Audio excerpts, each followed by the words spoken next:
درودی به پایان با شما هستم خوششناس شیرین. خبری مهمی دارم، میتوانید ویدیو را از اول تا آخر با دقت گوش کنید. خبری مهم همین است که طول ماه‌های دراز مردم انتظار بودند که کی عفو امنیسیا می شود. و شما گفتنیم که به نزدیکی روزهای نزدیک قانون درباره عفو و امنیسیا اعلام کرده می شود در جمهوری تاجیکستان. همین را گفتنیم که همین لایحه قانون یعنی زکون پروژه ممکن که در پارلمان است تحت بررسی قرار دارد، بعد آن امضای رهبر دولت یعنی که بعداً اعلام کرده می شود. همین را گفتنیم که زیاد انسان ها نزدیکان آنها در محبس ها ادای جزا دارند، بعضی ها مادرش، بعضی ها پدرش، بعضی ها برادرش، خواهرش، یعنی که بعضی ها شوهرش، فرزندش، پسرش و زیاد انسان ها انتظار این عفو امنیسیا بودند. و شما گفتنیم که این عفو یعنی که در نظر است که 25,000 نفر باید عفو کرده شوند، امنیسیا کرده شوند.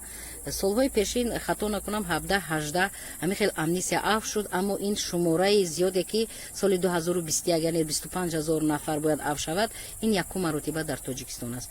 برای همین همگان باید که انتظار باشیم بعد قانون اعلان شدن در آنجا کاتگوری های جنایت ها اعلان کرده می شود کدام جنایت ها باید که عفو کرده شوند.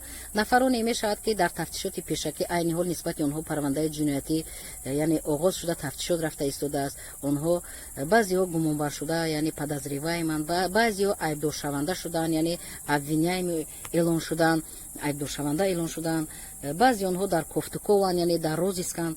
ممکن که همین قانون درباره عفو همین سال 2021 با چنین کاتگوری ها با چنین یعنی جنایت ها ممکن همین قانون درباره عفو تطبیق کرده شود. وقتی که قانون پورا برآمد ما می توانیم که اعلان کنیم و به سوال های شما پورتر جواب دهیم. عین حال سوال ها زیاد شدن و من در خانه زمینی قرار دارم. ببینید که کبوتی چینی اومدم، یعنی که زیلن کبوتی به انسان فایده کلان دارد، می توانید که بسیارتر استفاده برید. و نفرانی که انتظار عفو و امنیسیا بودن نزدیکان آنها تیزتر آزاد شوند، به خانه برگردند و باعث خرسندی است. در امان خداوند باشید. با شما بود خوششناس شیرین.